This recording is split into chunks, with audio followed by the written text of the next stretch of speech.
नमस्कार दोस्तों, अरिष्टम की ओर से मैं आपका स्वागत करती हूँ। आज हम चर्चा करेंगे हाइड्रोमीटर्स के ऊपर। हाइड्रोमीटर्स होम ब्रूअर्स का सबसे फेवरेट टूल है और वो इसीलिए क्योंकि वो इससे दो चीज़ें बहुत ही आसानी से मेजर कर सकते हैं। एक होता है पोटेंशियल अल्कोहल और एक होती है अल्कोहल परसेंटेज। तो देखते हैं ये कैसे किया जाता है। मेरे पास ये हाइड्रोमीटर है। आप देख सकते हैं इसका केस स्क्वायर होता है जिससे कि अगर आप इसे रखें टेबल पे तो ये रोल करके गिर ना जाए। हाइड्रोमीटर ग्लास का बना होता है।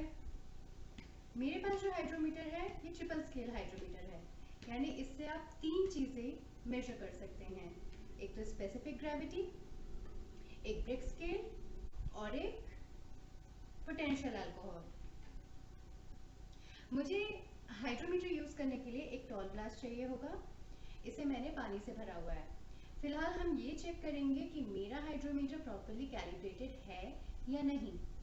ये जो इसके नीचे आप देख रहे हैं ये डेड वेट होता है। ये कैलिब्रेशन पर्पसेस के लिए यूज होता है, जिससे कि अगर ये हाइड्रोमीटर पानी में जाए तो ये 1 ही मेजर करे, क्योंकि स्पेसिफिक ग्रेविटी वाटर की 1 होती है। अब मैंने इसे धीरे से टॉल ग्लास में ड्रॉप किया। मैंने इसमें जानबूझ के पानी कम लिया था क्योंकि अगर फ्लूइड की क्वांटिटी इसमें कम हो तो हाइड्रोमीटर सिंक कर जाता है। इसका मतलब ये नहीं होता कि ये हाइड्रोमीटर खराब है, लेकिन आपको बस थोड़ा सा पानी और ऐड करना है। अब आप देखेंगे कि हाइड्रोमीटर फ्लोट कर रहा है। इसकी रीडिंग ले लेते हैं। इसकी स्पेसिफिक ग्रेविटी 1 पे है। टैप वाटर में अगर इसकी स्पेसिफिक ग्रेविटी 1 है तो यानी आपका हाइड्रोमीटर बिल्कुल ठीक है। अगर आपका हाइड्रोमीटर ठीक से कैलिब्रेटेड नहीं है और उसकी वैल्यू 1 के अलावा कुछ और आ रही है तो भी डरने की ज़रूरत नहीं है। सपोज इसकी वैल्यू आ रही है 1.040, तो आपको बस इतना करना है कि परमानेंट मार्कर लेके यहाँ पे 1.040 पे मार्क कर दीजिए। अब ये आपका 1 हो गया और उसके ऊपर और नीचे के जो स्केल होंगे वो अकॉर्डिंगली शिफ्ट हो जाएंगे। मेरे पास जो हाइड्रोमीटर है फिलहाल उसकी रीडिंग जाती है 1.00 से 1.160 तक। अब मैं आपको लेमन वाटर में यानी कि नींबू के पानी में इसकी स्पेसिफिक ग्रेविटी मेजर करके दिखाती हूँ। नींबू के पानी से अगर आप वाइन बनाएंगे तो उसे कहते हैं स्प्रिट्जर। वो भी काफ़ी टेस्टी होती है, आप ट्राई कर सकते हैं और बहुत ही आसान है इसे बनाना। आपको सिर्फ नींबू पानी लेना है, बट हाँ शुगर आपकी मेजर्ड क्वांटिटी में होनी चाहिए, क्योंकि शुगर अल्कोहल में कन्वर्ट होती है फर्मेंटेशन में। और अगर शुगर बहुत ज़्यादा डाल दी जाए तो ऐसा नहीं होता कि अल्कोहल ज़्यादा बनेगा, उल्टा ईस्ट डीएक्टिवेट हो जाती है और आपकी पूरी वाइन खराब हो सकती है। तो इसीलिए थोड़ा सा विशेष ध्यान रखना होता है।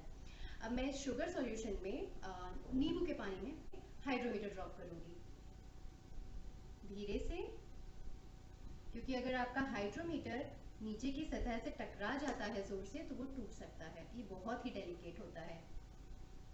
मेरी रीडिंग यहाँ पे आ रही है 1.030। अब मैं बुक उठाऊंगी और बुक में 1.030 के करस्पॉन्डिंग मेरी 1.030 स्पेसिफिक ग्रेविटी के करस्पॉन्डिंग मैं पोटेंशियल अल्कोहल लिखूंगी विच इज अराउंड 4%। तो यानी अगर मैंने ये ड्रिंक फर्मेंट करने रखी ब्रूअर्स ईस्ट यूज करके तो इसमें जो अल्कोहल बनेगा वो बनेगा 4%। अब सपोज मेरी फर्मेंटेशन कंप्लीट हो चुकी है, तो फर्मेंटेशन कंप्लीट होने के बाद मुझे फिर से वो सैंपल निकाल के स्टॉल ग्लास में भरना होगा और फिर से अपना हाइड्रोमीटर इसमें ड्रॉप करना होगा और फिर जो स्पेसिफिक ग्रेविटी आती है उसको नोट डाउन करना होगा।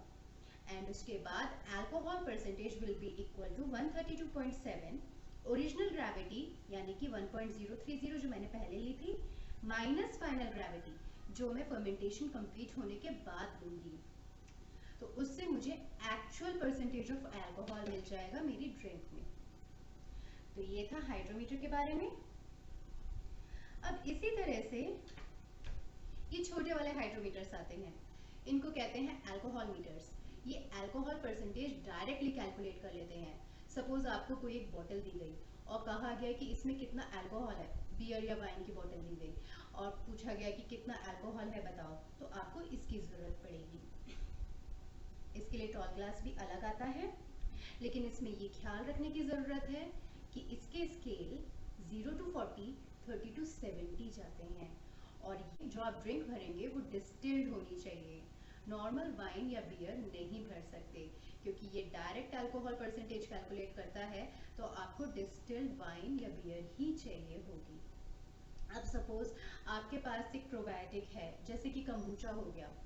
कई बार लोग प्रिफर नहीं करते हैं कि उसमें बिल्कुल भी अल्कोहल कंटेंट आए, तो अगर आप चाहें तो उसके लिए भी इसे यूज़ कर सकते हैं, लेकिन मोस्टली इसे यूज़ किया जाता है डिस्टिलरीज में, FSSAI डिपार्टमेंट्स, एक्साइज डिपार्टमेंट्स में।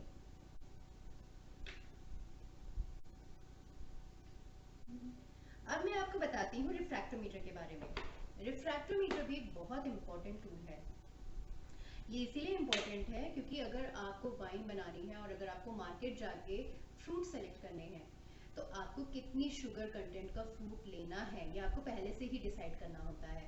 तो आप मार्केट जाते हैं और वहाँ पे ग्रेप्स लेके पिंच करते हैं, 2 ड्रॉप जूस के लेके आपको यहाँ पे डालना होता है। लिड को बंद किया और डायरेक्टली आपको पता चल जाता है कि उस फ्रूट की शुगर कॉन्सेंट्रेशन कितनी है। ये बहुत ही हैंडी टूल है।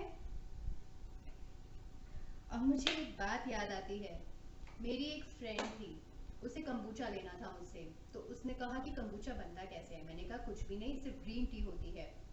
कंबूचा एक प्रोबायोटिक है और उसमें शुगर पड़ती है, ग्रीन टी पड़ती है और उसे चाय की तरह उबाल के बनाया जाता है। तो उसने कहा चीनी तो मेरे हस्बैंड नहीं ले सकते, तो फिर मैं तो कंबूचा नहीं ले सकती, क्योंकि बैंगलोर में कंबूचा बहुत ज़्यादा चलने लग गया है। डॉक्टर्स भी प्रिस्क्राइब करने लग गए हैं कि प्रॉपर डाइजेशन के लिए कंबूचा अच्छा है, तो एक लिमिटेड क्वांटिटी में वो रोज़ में लिया जा सकता है। इसमें अल्कोहल कंटेंट नहीं होता है, बट अंडर सर्टेन कंडीशंस हो सकता है उसमें अल्कोहल बनने लगे, तो ज़रूरी है कि आप हाइड्रोमीटर लेके उसे टेस्ट करें कि उसमें कोई अल्कोहल है या नहीं। दूसरा, शुगर कंसेंट्रेशन, जैसे कोई डायबिटिक है, अगर उसे शुगर बिल्कुल ही ज़ीरो चाहिए, तो फर्मेंट होते होते कुछ दिनों के बाद शुगर का लेवल कम होता है, उसे भी मेजर किया जा सकता है। और रिफ्रैक्टोमीटर बहुत ही पोर्टेबल और हैंडी टूल है उसके लिए। आपको बस 2 ड्रॉप लेना है, पूरा आपको सिलेंडर भरने की ज़रूरत नहीं है। हमेशा हर बार सिर्फ 2 ड्रॉप लेंगे और मेजर कर लेंगे कि उसका शुगर लेवल कितना जा चुका है। टेबल्स के लिए, फॉर्मूलेस के लिए जो बुक मैंने रेफर की है वो है Arishtam book, which is written by Ankur Agarwal. इसके अलावा आपके पास मेरे लिए कोई भी क्वेश्चंस हो, कोई भी सवाल हो या कोई भी चीज़ मैं क्लियर नहीं कर पाई हूँ, तो मुझे brew@aristam.com पे ज़रूर लिखें। मैं आपके सारे डाउट सॉल्व करूँगी। अगर आपको किसी दूसरी चीज़ पे, किसी दूसरे सब्जेक्ट पे वीडियो चाहिए, तो वो भी मुझे ज़रूर बताएं। Thank you, bye bye.